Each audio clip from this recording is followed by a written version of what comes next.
Everyone, welcome to the chemistry times. आज की class में हम स्टार्ट करेंगे DSSB PGT केमिस्ट्री के PYQ क्वेश्चन के सॉल्यूशन को। और जो आज की क्लास का टॉपिक है वो क्या है, सॉल्यूशन। हम चैप्टर वाइज PYQ क्वेश्चंस को देखेंगे। तो जो सॉल्यूशन चैप्टर है उसके सारे ही PYQ क्वेश्चंस को हम डिस्कस करेंगे। मुझे टोटल 4 क्वेश्चन पेपर मिले थे। तो 2014 से लेकर 2021 तक कितने बार एग्ज़ाम हुआ था? अभी 4 टाइम्स एग्ज़ाम हुआ था PGT केमिस्ट्री के लिए। तो हम ये सारे ही PYQ क्वेश्चंस को डिस्कस करेंगे जो भी सॉल्यूशन चैप्टर से यहाँ पर क्वेश्चन बने हुए हैं। तो सबसे पहले हम लास्ट से स्टार्ट करेंगे, यानी कि पहले हम 2021 के क्वेश्चंस को देखेंगे, फिर उसके बाद 2018 के, और फिर उसके बाद इस तरह से 2014 तक हम डिस्कस करेंगे।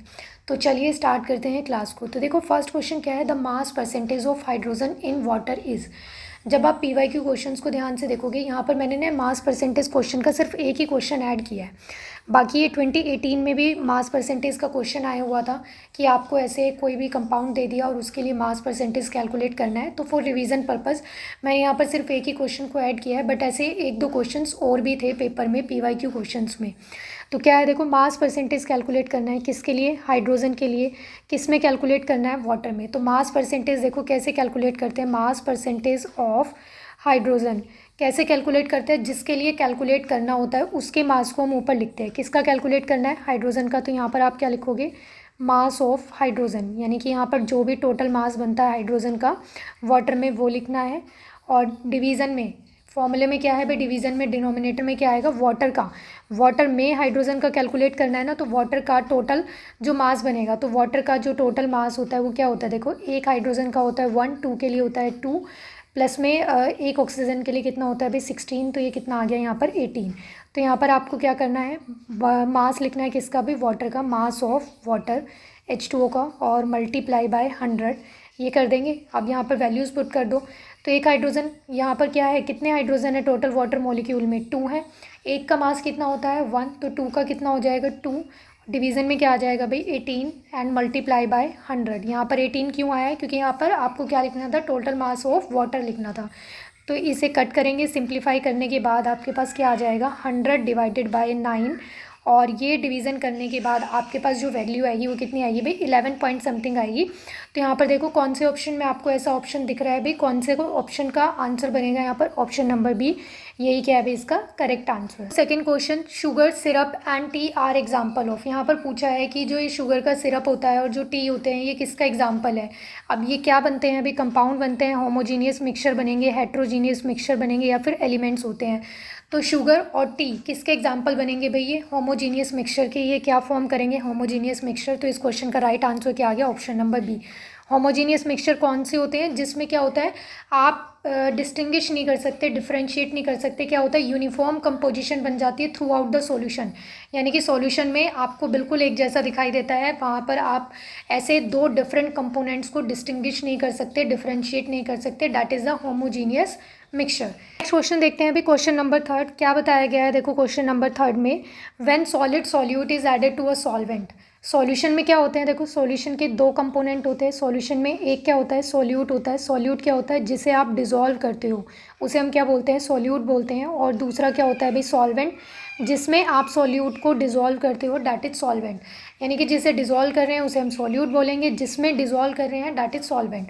तो इन दोनों के कॉम्बिनेशन से ही क्या बनता है भाई, सॉल्यूशन बनता है। तो क्या बोला है देखो क्वेश्चन में, when solid solute is added to a solvent. आपने क्या किया है, एक सॉल्यूट को ऐड कर दिया सॉल्वेंट में, और जो सॉल्यूट आपको दिया हो कैसा दिया है भाई, सॉलिड दिया है। क्या बताया गया है, देखो आगे, some solute particles in solution. Solution में कुछ सॉल्यूट पार्टिकल्स क्या हो जाते हैं, कोलाइड करते हैं with the solid solute particles. Solid solute particles के साथ सॉल्यूशन में क्या होते हैं, वो कोलाइड कर जाते हैं जब आप सॉलिड सॉल्यूट को ऐड करते हो, and get separated out of the solution. और सॉल्यूशन से क्या हो जाते हैं, सेपरेट आउट हो जाते हैं। तो this process is known as, इस प्रोसेस को हम क्या बोलते हैं, तो देखो डिजोलेशन। डिजोलेशन तो क्या होता है भाई, डिजोल्व करना होता है, तो ये तो बनेगा नहीं यहाँ पर। नेक्स्ट है सॉल्युबलाइजेशन, तो ये सॉल्युबल भी नहीं हो रहा है क्योंकि उसने क्या बोला है, सेपरेट आउट हो जाते हैं, तो ये भी नहीं आएगा। डीआयनाइजेशन जैसा कुछ होगा नहीं यहाँ पर। तो इस क्वेश्चन का करेक्ट आंसर क्या बनेगा भी, ऑप्शन नंबर सी, उसे हम क्या बोलते हैं, क्रिस्टलाइजेशन प्रोसेस बोलते हैं। नेक्स्ट क्वेश्चन भाई देखो, क्वेश्चन नंबर 4 क्या है, क्या बताया गया है आपको, to prepare 1 liter of 5 normal solution of concentrated HCl from 37% HCl, one would need how much of HCl। क्या बोला गया है, देखो क्वेश्चन में आपको एक सॉल्यूशन प्रिपेयर करना है। कितना सॉल्यूशन प्रिपेयर करना है? 1 लीटर। कितना सॉल्यूशन प्रिपेयर करना है? That is volume. कितना प्रिपेयर करना है? 1 लीटर।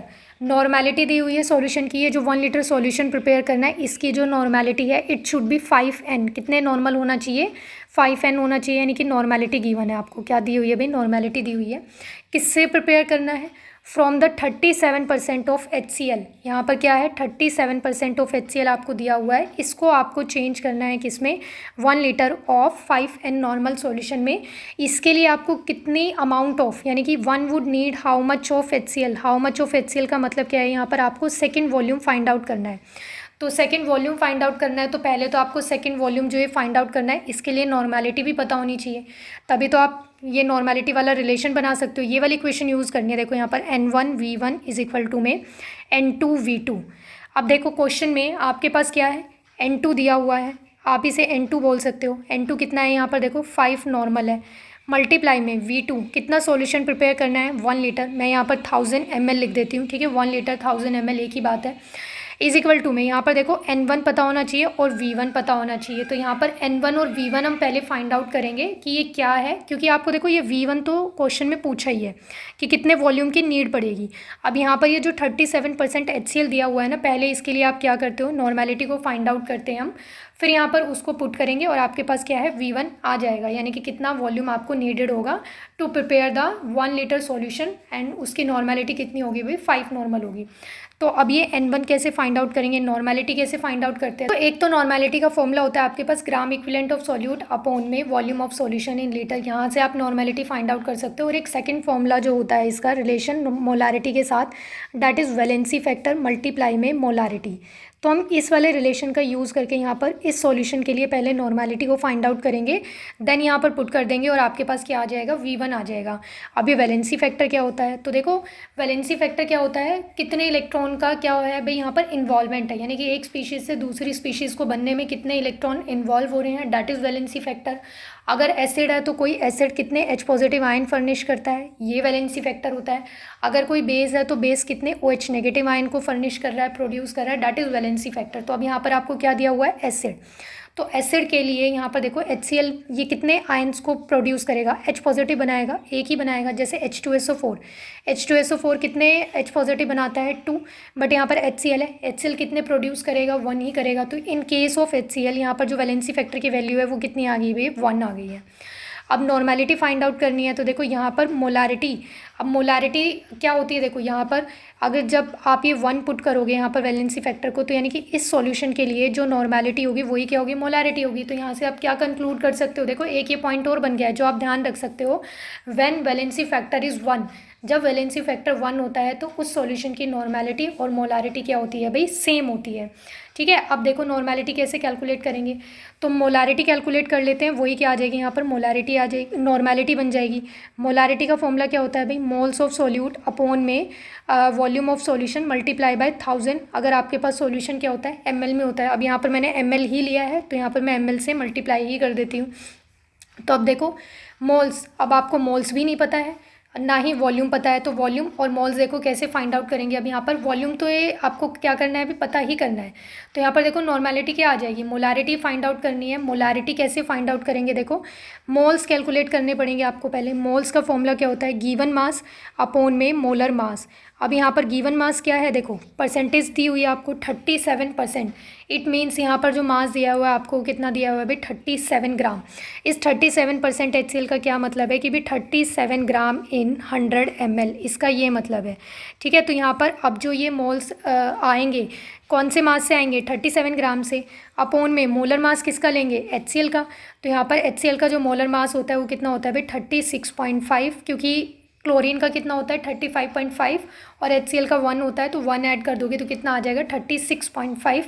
तो यहाँ पर ये क्या हो गया भाई? इसे सिंप्लीफाई करेंगे तो ये आ जाएगा आपके पास 370 अपॉन में 365। ये डेसिमल को मैंने रिमूव कर दिया, तो ये क्या आ गया आपके पास यहाँ पर? Number of moles. क्या आ गया भाई आपके पास? ये नंबर ऑफ़ मोल्स। अब क्या करना है आपको? यहाँ पर पुट करना है इसमें। तो यहाँ पर अब ये जो मोल्स आए हैं किस में है? 100 ml में है। तो यहाँ पर वॉल्यूम कितना है? 100 ml है। तो यहाँ पर पुट कर दो 370 अपॉन में 365 और क्या हो जाएगा यहाँ पर? वॉल्यूम। वॉल्यूम पुट करना है ना, तो वॉल्यूम जब आप पुट करोगे यहाँ पर तो क्या है, वॉल्यूम यहाँ पर नीचे ही आ जाएगा। कितना आ जाएगा वॉल्यूम, 100 ml, तो ये 100 एंड मल्टीप्लाई बाय 1000। ये मोलारिटी के फॉर्मूले में पुट किया है सिर्फ। आप चाहो तो यहाँ पर इसे भी सिंप्लीफाई कर सकते हो। आई थिंक ये सिंप्लीफाई करने के बाद आपके पास कुछ 1.01 आएगा, ठीक है। या फिर इसे अब यहाँ पर सॉल्व कर लेना, तो ये पूरा कैलकुलेट करने के बाद जैसे अब यहाँ से ये चला जाएगा, ठीक है। तो और ये पूरा कैलकुलेट करने के पास आपके पास जो वैल्यू आएगी वो कितनी आ जाएगी भाई, 10.1 आएगी। कितनी आएगी, 10.1 आ जाएगी यहाँ पर, ये पूरा सॉल्व करने के बाद। अब ये क्या आ गई आपके पास, मोलारिटी। और इन केस ऑफ HCl जो नॉर्मेलिटी है वही क्या है, मोलारिटी है। तो यहाँ पर आप क्या कर सकते हो, इस N1 के प्लेस पे पुट कर सकते हो। तो यहाँ पर आपने 10.1 को पुट कर दिया, तो V1 देखो कितना आ जाएगा यहाँ पर, ये बन जाएगा 5000 अपॉन में ये 10.1 इस साइड आएगा, तो ये कितना है भाई 10.1। यहाँ पर आप ले आए, डेसिमल को रिमूव कर देना, ऊपर चला जाएगा। और ये पूरा सॉल्व करने के बाद आपके पास जो वैल्यू आएगी वो आई थिंक 494 या 495 समथिंग कुछ आती है। तो देखो ये किसके अप्रोक्स है, ऑप्शन में कौन से ऑप्शन में आपको बिल्कुल एग्जैक्ट दिया हुआ है या फिर इसके आसपास है, ऑप्शन नंबर बी में। तो इस क्वेश्चन का राइट आंसर क्या आ गया अभी, option number B, 493 ml। Next question देखते हैं अभी, क्वेश्चन नंबर 5 क्या दिया हुआ है देखो आपको। A solution of gallic acid in ethanol was made by dissolving 0.05 milligram in 250 ml of ethanol. W/V solution है ये, ठीक है। यहाँ पर आपको जो ये सॉल्यूशन दिया हुआ है कैसा दिया हुआ है भाई, W/V, यानी कि यहाँ पर जो सॉल्यूट है वो किस में है, वेट यानी कि ग्राम में है, और जो वॉल्यूम है वो आपको ml में दिया हुआ है, मतलब लीटर में है। This solution in ppm would be, यहाँ पर आपको क्या करना है, इस डाटा के लिए आपको ppm में कन्वर्ट करना है, ppm में इसको चेंज करना है। तो देखो कैसे करेंगे, ppm का फॉर्मूला क्या होता है भाई, ppm का फॉर्मूला होता है, सबसे पहले आपको यही पता होना चाहिए। देखो अकॉर्डिंग टू मी न्यूमेरिकल जो सॉल्व करते हैं उसमें जो सबसे पहले आपसे पूछा जाता है ना वो लिखो, डाटा मत लिखो पहले, उससे कन्फ्यूज़न हो जाती है। अच्छा ये है, ऐसे कन्फ्यूज़न क्रिएट होती है। क्या करना है, सबसे पहले आपको जो भी क्वेश्चन में आपसे पूछा है कि मोलारिटी कैलकुलेट करनी है, नॉर्मेलिटी कैलकुलेट करनी है, जो भी चीज़ पूछी है आपसे सबसे पहले उसका क्या करना है, फॉर्मूला लिखना है। तो फॉर्मूला क्या होता है अभी ppm का, वेट ऑफ, यहाँ पर क्या करते हैं सॉल्यूट लिखते हैं, अमाउंट ऑफ सॉल्यूट, यहाँ पर आपने अमाउंट ऑफ सॉल्यूट को लिखा, अपॉन में डिनोमिनेटर में क्या आता है अभी, यहाँ पर मास ऑफ सॉल्यूशन, यानी कि यहाँ पर मास ऑफ सॉल्यूशन बन जाएगा, ऊपर आएगा मास ऑफ सॉल्यूट, यहाँ पर mass of solution and multiply कर देते हैं 10⁻⁶ से। तो यही क्या होता है, ppm होता है। अब क्या करना है, सबसे पहले हमने फॉर्मूला लिख लिया है, फॉर्मूले को देखा अब हमें क्या क्या चाहिए, यानी कि क्वेश्चन में डाटा में क्या क्या तो गिवन है। अगर दिया हुआ है तो डायरेक्ट ही पुट कर दो, अगर नहीं दिया हुआ तो हमें क्या क्या कैलकुलेट करने की नीड है उसके लिए पहले वो कैलकुलेट करेंगे और फिर यहाँ पर क्या करते हैं अपने फॉर्मूले में पुट कर देते हैं। अब देखो क्या दिया हुआ है आपको, 0.05 मिलीग्राम। अब यहाँ पर जो ये वेट लेते हैं ना सॉल्यूट का, ये आप क्या करो ग्राम में चेंज कर लो। तो यहाँ पर जब आप ये ग्राम में चेंज करोगे तो ये क्या आ जाएगा भाई, 0.05 इंटू में मिलीग्राम है ना, तो इसके लिए आप यहाँ पर क्या लिख सकते हो, 10⁻⁻3। और जो मास ऑफ सॉल्यूशन आपको दिया हुआ है, कितना दिया हुआ है देखो 250, यहाँ पर ये 250 इंटू में क्या आ जाएगा 10⁻⁶। अब क्या कर सकते हो यहाँ पर देखा आप, क्या कर सकते हो अब यहाँ पर आप 5 अपॉन में इसे क्या लिख सकते हो 100 मल्टीप्लाई में। अब देखो ये ऊपर 10⁻⁻3 है, ये नीचे आएगा तो क्या हो जाएगा प्लस का हो जाएगा, 10⁻3 इंटू में 250 और इंटू में क्या है ये 10⁻6 है। इसे क्या कर सकते हो, पूरे को सॉल्व कर लेना, कैलकुलेट करके देखना। तो ये आपके पास जो वैल्यू आएगी आई थिंक ये कुछ 1/5 समथिंग कुछ बचेगी पूरा सॉल्व करने के बाद। और तो ये फाइनल आंसर जो इससे आएगा वो क्या आ जाएगा 0.22 ppm। जब 1/5 को आप सॉल्व करोगे तो आपके पास क्या आ जाएगा अभी 0.2 ppm। कौन से ऑप्शन में दिया हुआ है अभी देखो, ऑप्शन नंबर सी में। तो यही क्या है अभी करेक्ट आंसर है। दूसरा यहाँ पर आप एक पॉइंट ये भी याद रख सकते हो कि जो 1 मिलीग्राम पर लीटर होता है वो किसके इक्वल होता है अभी, 1 ppm के इक्वल होता है। किसके इक्वल होता है, 1 ppm के। तो ये पॉइंट भी आप यहाँ पर याद रख सकते हो। तो यहाँ पर इसका आंसर तो आ ही गया है। नेक्स्ट क्वेश्चन देखते हैं अभी, क्वेश्चन नंबर 6। क्वेश्चन नंबर 6 देखो, ऑस्मोटिक प्रेशर से आ गया। तो ऑस्मोटिक प्रेशर जो होता है वो सॉल्यूशन चैप्टर में हम क्या है अभी 4 कॉलिगेटिव प्रॉपर्टीज़ को पढ़ते हैं। तो उसमें से एक कॉलिगेटिव प्रॉपर्टी क्या होती है अभी, ऑस्मोटिक प्रेशर होती है। उसी से यहाँ पर क्वेश्चन दिया हुआ है, देखो आपको क्या है क्वेश्चन पढ़ो। Osmotic pressure of a solution is, यहाँ पर आपको ऑस्मोटिक प्रेशर दिया हुआ है। ऑस्मोटिक प्रेशर की वैल्यू कितनी दी हुई है अभी 0.3284 ATM। ATM किसकी यूनिट होती है, प्रेशर की यूनिट होती है at a temperature of 300 kelvin. और टेम्परेचर भी दिया हुआ है आपको।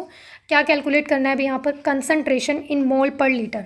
क्या कैलकुलेट करनी है, इस सैंपल के लिए, जो भी सैंपल आपको यहाँ पर गिवन है, जिसका ऑस्मोटिक प्रेशर 0.3284 एटमॉस्फेरिक प्रेशर है, टेम्परेचर 300 केल्विन है, तो इसके लिए यहाँ पर कंसंट्रेशन को फाइंड आउट करना है। सबसे पहला काम क्या है अभी, ऑस्मोटिक प्रेशर का फॉर्मूला लिखना। तो ऑस्मोटिक प्रेशर का फॉर्मूला क्या होता है, देखो पाई इज इक्वल टू में CRT। पाई क्या करता है यहाँ पर, पाई का क्या काम है, पाई क्या डिनोट करता है अभी, डैट इज ऑस्मोटिक प्रेशर। ये आपको क्वेश्चन में दिया हुआ है, पाई की वैल्यू तो आपको दी हुई है। ये क्या है यहाँ पर, पाई है। टी क्या है, टेम्परेचर है, ये 300 केल्विन हो गया है।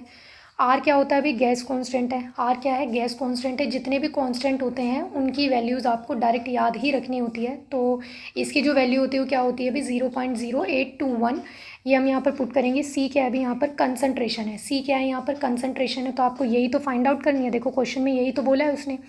तो यहाँ पर आप क्या करो, इस सी को यहाँ रख लो और सारी ये जो बाकी की दूसरी टर्म्स है इसे इस साइड ले आओ। तो ये क्या बन जाएगा, देखो formula pi RT is equal to में सी।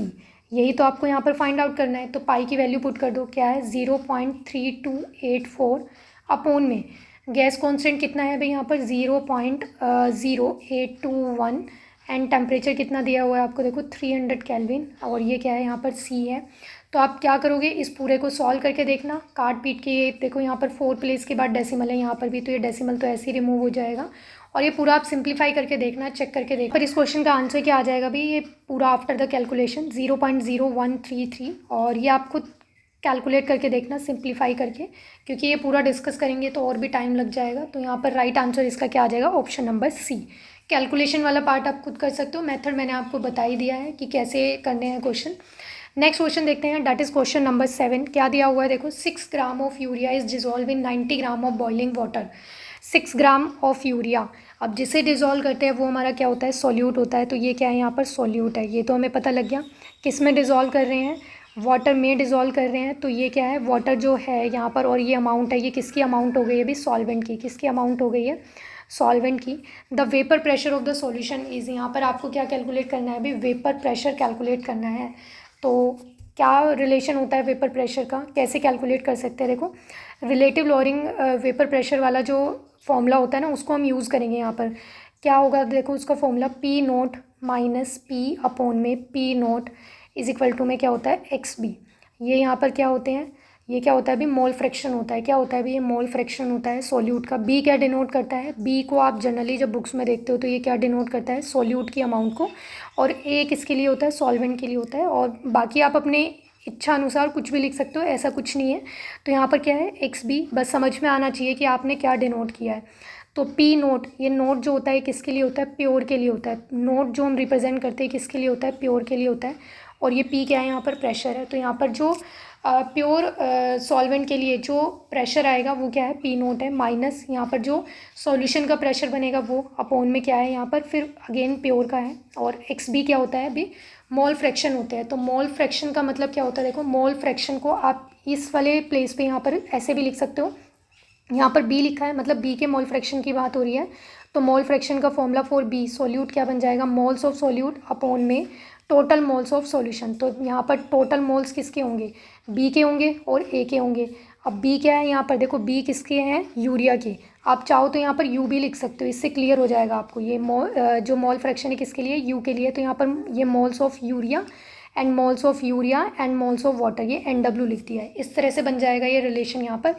अब यहाँ पर जो जो डाटा आपको दिया हुआ है वो पुट कर दो एज इट इज़, जो नहीं दिया हुआ उसको हम कैलकुलेट करके और यहाँ पर पुट करेंगे और vapour pressure of solution find out कर लेंगे। अब देखो ये तो मैंने आपको बताया प्योर फॉर्म के लिए होता है, किसके लिए होता है, प्योर के लिए होता है, जो नोट होता है।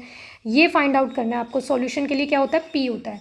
तो ये फाइंड आउट करना है। अब यहाँ पर तो देखो आपको क्वेश्चन में अमाउंट दी हुई है किसकी, सोल्यूट की और सॉल्वेंट की। यहाँ पर तो आपको मोल्स भी नहीं दिए हुए और आपको यूरिया के मोल्स चाहिए, क्योंकि मोल फ्रैक्शन किसका लिखा है हमने, सोल्यूट का। सोल्यूट का मोल फ्रैक्शन का फॉर्मूला भी मैंने बताया आपको, क्या होता है भाई यहाँ पर, ये होता है moles of urea and total moles of solution. तो टोटल मोल्स में क्या आ जाएंगे, यूरिया के भी मोल्स होंगे और साथ में क्या है भाई यहाँ पर वाटर के भी मोल्स होंगे। तो ये आपको कैलकुलेट करना पड़ेगा। तो सबसे पहले हम यहाँ पर मोल्स ऑफ यूरिया कैलकुलेट करते हैं। तो moles of urea, moles calculate करने का फॉर्मूला क्या होता है, जब आपके पास मास होता है गिवन गिवन मास अपॉन में मोलर मास। तो कितना मास है देखो यहाँ पर 6 ग्राम। यूरिया के लिए कैलकुलेट कर रहे हैं ना, तो इसी का मास लिखेंगे। गिवन मास कितना है 6 ग्राम। यूरिया का जो मॉलिकुलर मास होता है वो आप खुद कैलकुलेट करके देखना, मैं डायरेक्ट बता देती हूँ। मास जैसी टर्म्स तो मास जैसे ये तो आप खुद कैलकुलेट करके देख सकते हो। तो NH2CO NH2 that is urea. तो यूरिया का जो यहाँ पर मास आएगा वो कितना आता है भाई 60 आता है। तो यहाँ पर ये कितना आ जाएगा 60 ग्राम, मतलब कि ये आपके पास कितना बच जाएगा 1/10। तो 1/10 को आप 0.1 भी लिख सकते हो। तो यहाँ पर मोल्स क्या आ गए यूरिया के 0.1 आ गए हैं। फिर अब हमें फाइंड आउट करना है मोल्स ऑफ वाटर। तो मोल्स ऑफ वाटर भी कैलकुलेट करने के लिए आपके पास क्या होना चाहिए, अमाउंट ऑफ वाटर यानी कि गिवन मास अपॉन में टोटल मास। तो अब यहाँ पर जो वाटर की अमाउंट आपको दी हुई है दैट इज़ 90 ग्राम एंड जो टोटल जो मास बनता है यानी कि उसका जो मोलर मास होता है वाटर का, मोलर मास जो होता है वाटर का वो कितना होता है 18। तो यहाँ पर आप जब 18 पुट करोगे, वाटर का फॉर्मूला देखो क्या है H2। तो यहाँ पर इसके लिए मोलर मास कितना आएगा 18 आएगा। यहाँ पर जब आप ये पुट करोगे तो कैंसिल होकर ये कितना आ गया 5। तो मोल्स ऑफ वाटर कितने आगे भी आपके पास 5 आ गए। क्या करना है यहाँ पर, ये XB mole fraction of urea के कैलकुलेट करने के लिए आप यहाँ पर ये पुट कर दो। तो जब आप ये पुट करोगे तो यहाँ पर देखो क्या बन जाएगा, यूरिया के मोल्स कितने आए हैं 0.1 अपॉन में यूरिया के मोल से 0.1 प्लस में यहाँ पर वाटर के कितने आ जाएंगे 5। तो ये आ गया। तो कितना बन जाएगा 0.1 अपॉन में 5.1। वैसे जब सॉल्यूट की अमाउंट क्या होती है, नेग्लिजिबल होती है एज़ कम्पेयर टू सॉल्वेंट, यानी कि ना के बराबर होती है, उसके कंपैरिजन में बहुत ही स्मॉल होती है। तो आप नेग्लेक्ट भी कर सकते हो, बट यहाँ पर आंसर नहीं आ रहा था। जब आप ये आंसर इसको 0.1 को नेग्लेक्ट करके करोगे ना तो काफ़ी डिफरेंस बन रहा था। और यहाँ पर ये जो आपको ऑप्शन दिए हुए हैं देखो सभी 700 में है और ये क्लोज ही वैल्यू दी हुई है। तो इसका मतलब यहाँ पर आप ये वाली वैल्यू को नेग्लेक्ट नहीं कर सकते। अगर ये इस तरह से ऑप्शन होते ना, एक 700 में दिया हुआ है, एक आपको मान लो 800 में दे दिया, एक 200 में दे दिया, एक 1100 में दे दिया, तो यहाँ पर फिर उस केस में आप यहाँ पर इसकी मोल्स ऑफ सॉल्यूट की जो 0.1 वैल्यू आई है ना मोल्स की, इसको नेग्लेक्ट कर सकते थे। बट यहाँ पर ये जो आंसर है ना, ये सारे ही ऑप्शन आपको बहुत ही क्लोज दिए हुए हैं। तो यहाँ पर आप इसे इग्नोर नहीं कर सकते, नेग्लेक्ट नहीं कर सकते। तो ये आपको सॉल्व ही करना पड़ेगा। एक डेसिमल से एक डेसिमल रिमूव हो जाएगा। तो ये क्या बन गया 1/51। तो जो मोल फ्रैक्शन की वैल्यू आई है यूरिया के लिए कितनी आ गई है 1/51 आ गई है। यहाँ पर पुट कर दो। अब जो पी नोट है जो प्योर वाटर के लिए होता है वो कितना होता है भाई, पी नोट की जो वैल्यू होती है यानी कि प्योर जो यहाँ पर प्रेशर बनेगा वो कितना आ जाएगा 760 mm होता है। कितना होता है भाई 760 mm ऑफ मरकरी। तो यहाँ पर आप वही पुट कर दो। वैसे क्वेश्चन में आपको दिया हुआ नहीं है बट प्योर के लिए 760 ही रहेगा, तो वो डायरेक्ट आप पुट कर सकते हो। इसलिए जितने भी कॉन्स्टेंट वाली टर्म्स होती हैं वो सब आपको याद रखनी है, क्योंकि क्वेश्चन में वो गिवन भी हो सकती है और नहीं भी हो सकती है। तो यहाँ पर जब आप पुट करोगे तो ये बन जाएगा 760 माइनस पी, क्योंकि ये तो सॉल्यूशन के लिए तो आपको कैलकुलेट करना है, अपॉन में 760 इज इक्वल टू में ये पूरा आपने सॉल्व कर लिया। और ये पूरा किसके इक्वल है, मोल फ्रैक्शन के। तो ये किसके इक्वल है 1/51।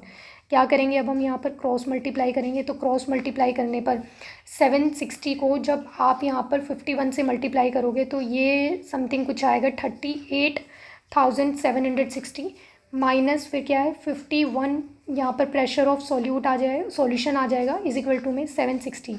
फिर क्या होगा, अब ये इस साइड ले जाओ और इसे इस साइड ले आओ। तो यहाँ पर क्या हो जाएगा 38,760 माइनस 760 इज इक्वल टू में 51। इस साइड आकर ये प्लस का हो जाएगा सॉल्यूशन का प्रेशर, और ये माइनस करने पर after the subtracting this value you will get the answer 38,000। कितना आ जाएगा 38,000 इज इक्वल टू में 51 प्रेशर ऑफ सॉल्यूशन। तो यहाँ पर अब ये क्या है मल्टीप्लाई में इस साइड, तो यहाँ पर ये क्या है डिवीज़न में आएगा।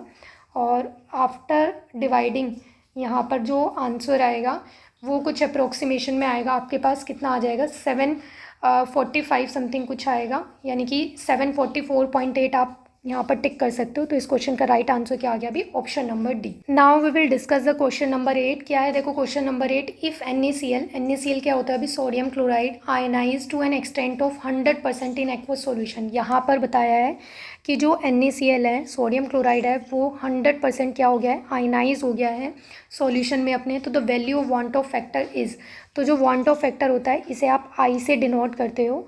और यहाँ पर क्या होगा, जो वांट ऑफ फैक्टर होता है आप उसे कैसे कैलकुलेट कर सकते हो भी, नंबर ऑफ मोल्स या फिर नंबर ऑफ मॉलिक्यूल्स या फिर पार्टिकल्स, आप कुछ भी लिख सकते हो। Number of moles before association and sorry after dissociation लिखते हैं, यहाँ पर क्या लिखते हैं अभी, आफ्टर डिसोसिएशन लिखते हैं न्यूमरेटर में। तो क्या होता है आई, देखो आई का फॉर्मूला क्या होता है, आई क्या है वॉन्ट ऑफ फैक्टर है, और आई का जो फॉर्मूला होता है वो क्या बनता है, नंबर ऑफ मोल्स मॉलिक्यूल्स या फिर आयंस, आप कुछ भी लिख सकते हो, आफ्टर एसोसिएशन और डिसोसिएशन। एसोसिएशन क्या होता है भाई, जब दो या दो से ज़्यादा मॉलिक्यूल क्या करते हैं, कंबाइन करते हैं। एसोसिएट होना क्या होता है, जुड़ना, यानी कि जब मॉलिक्यूल्स आयंस मोल्स कंबाइन हो रहे हैं तो वो होगा। और डिसोसिएशन का मतलब क्या होता है, जब ब्रेक होते हैं। तो यहाँ पर किसकी बात कर रहा है, डिसोसिएशन की, तो हम डिसोसिएशन को ही लिखेंगे, कंसीडर करेंगे। बट ये मैं आपको फॉर्मूला बता रही हूँ। डिनोमिनेटर में क्या होता है अभी, टोटल मोल्स होते हैं, क्या होते हैं, टोटल मोल्स होते हैं before the dissociation and association, यानी कि एसोसिएशन होने या फिर डिसोसिएशन होने से पहले जितने भी टोटल मोल्स रहते हैं स्टार्टिंग में, बेसिकली स्टार्टिंग वाले मोल्स आपको लिखने होते हैं। तो आपके पास क्या है अभी, आई आ जाएगा। अब 100% आयनाइजेशन का मतलब क्या होता है, 100% आयनाइजेशन का मतलब होता है अल्फ़ा की वैल्यू क्या होती है, 1। अल्फ़ा क्या होता है भाई, डिग्री ऑफ आयनाइजेशन होता है। अल्फ़ा कैसे, अल्फ़ा क्या होता है भाई, डिग्री ऑफ आयनाइजेशन होता है। इसका क्या मतलब है कि टोटल में से कितना पार्ट क्या हो गया है, आयनाइज हो गया है, दैट इज़ अल्फ़ा। तो जब भी अल्फ़ा की वैल्यू 1 होती है मतलब क्या है, वो 100% आयनाइज हो गया है। सपोज़ 100 मॉलिक्यूल्स है आपके पास NaCl के, तो 100 के 100 आयनाइज हो गया है, तो उसके लिए अल्फ़ा की वैल्यू क्या आ जाती है, 1 आ जाती है। अब यहाँ पर आपको क्या करना है, देखो NaCl कैसे आयनाइज हुआ होगा, NaCl कैसे आयनाइज हुआ होगा भाई, Na पॉजिटिव Cl नेगेटिव में, इस तरह से। तो यहाँ पर NaCl का आपने मान लिया स्टार्टिंग मोल कितना था, 1 मोल, और यहाँ पर ये आयनाइज होने के बाद देखो कितने मोल्स बना रहा है, एक इसके और एक इसका मोल बन रहा है। तो अब टोटल मोल्स कितने हो गए, total moles after the dissociation कितने आ रहे हैं, देखो एक Na का और एक किसका है, क्लोरीन का है, एक सोडियम का एक क्लोरीन का। तो टोटल मोल्स कितने बन रहे हैं अभी, 2। तो यहाँ पर 2 आ जाएगा अपॉन में टोटल मोल्स बिफोर एसोसिएशन और डिसोसिएशन। तो यहाँ पर एसोसिएशन का केस नहीं है, ये तो मैंने आपको फॉर्मूला बताया। तो बिफोर द डिसोसिएशन यहाँ पर कितने थे भाई, 1 था। टोटल मोल्स कितने थे, 1 थे। तो 2/1 कितना आ जाएगा, 2 आ जाएगा। कितना आ गया भाई, 2 आ गया। तो अब देखो कौन से ऑप्शन में आपको ये दिया हुआ है, आई के लिए वैल्यू, वांट ऑफ फैक्टर की वैल्यू 2 गिवन है ऑप्शन नंबर बी में। तो ये क्या इसका correct answer. Next question, question number 9। यहाँ पर देखो SI यूनिट पूछी हुई है मोलालिटी की। आप जब PYQ क्वेश्चंस को एनालाइज करोगे तो वहाँ पर और भी क्वेश्चन SI यूनिट के पूछे हुए हैं। एक पेपर में तो आई थिंक टेम्परेचर की SI यूनिट पूछी हुई थी। तो ऐसे बेसिक क्वेश्चन भी आपको देखने को मिलेंगे। तो मोलालिटी क्या होती है, देखो इसे स्मॉल m से डिनोट करते हैं, और इसका क्या होता है, जो फॉर्मूला होता है वो क्या होता है, देखो उसे हम लिखते हैं और फिर यूनिट को डिराइव करते हैं। मोल्स ऑफ सॉल्यूट अपॉन में मोल्स ऑफ सॉल्यूट होता है न्यूमरेटर में, एंड नीचे क्या आता है अभी, मास ऑफ सॉल्वेंट। क्या लेते हैं, मास लेते हैं, ये पॉइंट याद रखना है। मोलारिटी में क्या होता है अभी, मोलारिटी में सॉल्यूशन का वॉल्यूम होता है। यहाँ पर क्या है, मास ऑफ सॉल्वेंट लेते हैं, और यहाँ पर क्या करते हैं अभी, 1000 से मल्टीप्लाई करेंगे। तो यहाँ पर आप kg में भी लिख सकते हो इस तरह से, अगर ये kg में है तो 1000 से मल्टीप्लाई करने की नीड नहीं होती है। तो मोल्स की यूनिट क्या होती है, मोल्स ही होती है, और मास की यूनिट क्या होती है भाई, किलोग्राम होती है। तो यहाँ पर ये kg आ गया, तो यानी कि क्या बन गई यूनिट, मोल्स पर kg। क्या बन गई भी, मोल्स पर kg। कौन से ऑप्शन में आपको दी हुई है, ऑप्शन नंबर सी में। तो इस क्वेश्चन का राइट आंसर क्या है, option number C. Next question देखते हैं अभी, क्वेश्चन नंबर 10। क्या बताया गया, देखो क्वेश्चन नंबर 10 में, the solution containing 3.4 gram of non ionic solute in 100 gram of water was found to be frozen at 0.47 degree Celsius. Kf की वैल्यू दी हुई है वाटर के लिए, और मोलर मास आपको यहाँ पर क्या करना है अभी, कैलकुलेट करना है, किसका, सॉल्यूट का। तो देखो कैसे करेंगे ये क्वेश्चन, क्या क्या दिया हुआ है आपको। 3.4 ग्राम यहाँ पर क्या बन जाएगा, मास ऑफ सॉल्यूट बन जाएगा। किस में डिज़ोल्व कर रहे हो आप, 100 ग्राम ऑफ वाटर में। तो ये सॉल्वेंट की बात हो गई। बट यहाँ पर क्या पूछा है, मोलर मास पूछा है। मोलर मास अलग चीज़ होती है, ये गिवन मास है, ठीक है, सब्सटेंस का मास है। ये मोलर मास आपको यहाँ पर कैलकुलेट करना है उस सब्सटेंस का जो आप डिज़ोल्व कर रहे हो। और यहाँ पर ये सॉल्वेंट के लिए मास दिया हुआ है, और यहाँ पर जो टेम्परेचर दिया हुआ है इसका, फ्रीजिंग टेम्परेचर कितना दिया हुआ है अभी, 0.47 डिग्री सेल्सियस दिया हुआ है। और Kf की वैल्यू क्या है, ये कांस्टेंट होती है 1.86 केल्विन kg पर मोल, ये यहाँ पर आपको क्या है अभी दी हुई है। तो अब ये जो क्वेश्चन है ये कौन से टॉपिक से, आप बोल सकते हो कि कौन से टॉपिक से रिलेटेड है भाई। ये क्वेश्चन यहाँ पर आपका है अभी डिप्रेशन इन फ्रीजिंग पॉइंट से। कहाँ से है अभी, डिप्रेशन इन फ्रीजिंग पॉइंट से है। तो डिप्रेशन इन फ्रीजिंग पॉइंट का जो फॉर्मूला होता है मास कैलकुलेट करने का, वो क्या होता है अभी, MB। यहाँ पर B अगेन क्या है, सॉल्यूट के लिए लिख रहे हैं हम यहाँ पर।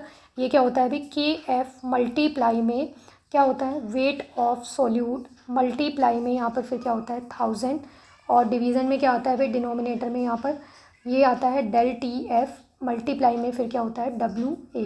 ये इस तरह से क्या होता है आपके पास यहाँ पर ये फॉर्मूला होता है। WA क्या है, वेट ऑफ सॉल्वेंट बोल सकते हैं यहाँ पर, वेट ऑफ सॉल्वेंट। तो ये यहाँ पर क्या होता है, ये कहाँ से डिराइव होता है भी, आप इसे ऐसे बोल सकते हो कि जो डेल टी एफ होता है ना, डेल टी एफ होता है वो किसके इक्वल होता है भी, ये इक्वल होता है के एफ मल्टीप्लाई में एम के। एम क्या है यहाँ पर, मोलालिटी। एम क्या होती है, मोलालिटी होती है। और ये क्या है, कॉलिगेटिव प्रॉपर्टी है। डिप्रेशन इन फ्रीजिंग पॉइंट क्या है, कॉलिगेटिव प्रॉपर्टी है। जैसे मैंने आपको बताया कि ऑस्मोटिक प्रेशर एक कॉलिगेटिव प्रॉपर्टी होती है, ऐसी depression in freezing point is also a colligative property. और जो कॉलिगेटिव प्रॉपर्टीज़ होती है वो नंबर ऑफ पार्टिकल्स पे, मोल्स पे क्या करती है, डिपेंड करती है।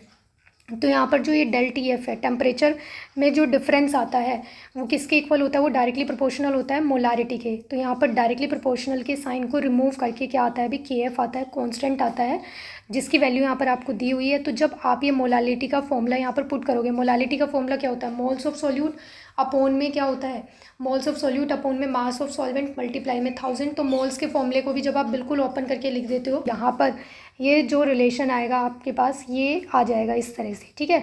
तो हम यहाँ पर डायरेक्ट वैल्यूज़ को पुट करते हैं और देखते हैं कि आंसर क्या आएगा। तो मास के लिए जो रिलेशन होता है वो ये होता है, और अदरवाइज़ नहीं तो आप ये डायरेक्ट ये वाला रिलेशन भी याद रख सकते हो, इससे भी क्वेश्चन बन जाएंगे। क्योंकि मोलालिटी तो बहुत ही कॉमन सी टर्म है और इसको हम बार बार यूज़ करते हैं। तो मोलालिटी का फॉर्मूला आपको पता होना चाहिए, मोल्स ऑफ सॉल्यूट कैलकुलेट करने हैं, नीचे मास ऑफ सॉल्वेंट लिखना है और मल्टीप्लाई बाय 1000 अगर आपके पास ग्राम में है तो इससे भी आप यहाँ पर कर सकते हो। तो हम यहाँ पर देखते हैं कि आपको क्या क्या दिया हुआ है, क्या क्या गिवन है। देखो क्वेश्चन में के एफ की वैल्यू कितनी दी हुई है, 1.86। ये यूनिट कैंसिल हो जाएगी, मैं इनको नहीं लिख रही हूँ, ये पुट करके देख लेना, सब ये कैंसिल हो जाती हैं। तो यहाँ पर क्या है, डब्ल्यू बी क्या रिप्रेजेंट करती है, मास ऑफ सॉल्यूट। तो यहाँ पर मास ऑफ सॉल्यूट कितना है, देखो 3.4 ग्राम। तो यहाँ पर पुट कर दो 3.4 इंटू में 1000 अपोन में डेल टी एफ। यहाँ पर जो आपको टेम्परेचर दिया हुआ है, डेल टी एफ की वैल्यू गिवन है वो कितनी दी हुई है, देखो क्वेश्चन में बताया ना कि इतना होता है, तो ये कितना है अभी 0.47 दिया हुआ है आपको। मल्टीप्लाई में यहाँ पर जो वेट है, वेट कितना दिया हुआ है, ए क्या डिनोट करता है, सॉल्वेंट को। तो सॉल्वेंट क्या है यहाँ पर, वाटर की अमाउंट कितनी है, 100। तो यहाँ पर ये पुट कर दो। तो अभी से क्या करना है, देखो ये 2 प्लेस के बाद है डेसिमल, ये भी 2 प्लेस के बाद है, तो ये कैंसिल हो जाएगा। यहाँ पर ये 2 0 इधर कैंसिल हो जाएगी। तो यहाँ पर क्या बच गया है अभी, देखो ये 186 मल्टीप्लाई बाय 3.4, या फिर आप इसे 34 भी लिख सकते हो, और ये बन जाएगा 470। इसे काट पीट के सॉल्व कर लेना, सिंप्लीफाई कर लेना। तो after simplifying solving this term, आपके पास जो फाइनल आंसर आएगा वो कितना आ जाएगा अभी, 134.5 समथिंग आएगा। तो इस क्वेश्चन का राइट आंसर क्या आ गया, option number D. Next question देखते हैं अभी, क्वेश्चन नंबर 10 क्या बताया गया है। देखो इस क्वेश्चन में क्या पूछा है आपसे, क्वेश्चन नंबर 10 ही है ना, ये क्वेश्चन नंबर 11 है, सॉरी भैया क्या है, क्वेश्चन नंबर 11 है। क्या पूछा है देखो क्वेश्चन में, which of the following pairs of solution shows the large positive deviation from ideal behaviour. Ideal behaviour से कौन लार्ज डेविएशन को शो करता है। तो देखो कौन शो करता है, जब सॉल्यूट इंट्रैक्शन से ज़्यादा मतलब सॉल्यूट इंट्रैक्शन क्या होती है, स्ट्रॉन्ग होती है as compared to solute solvent interaction के। कहने का मतलब ये है, यहाँ पर जो भी, जैसे देखो ए और बी, ये दो तरह के आपके पास क्या है सॉल्यूट, मतलब ये है ए और बी का आप क्या कर रहे हो, सॉल्यूशन प्रिपेयर कर रहे हो।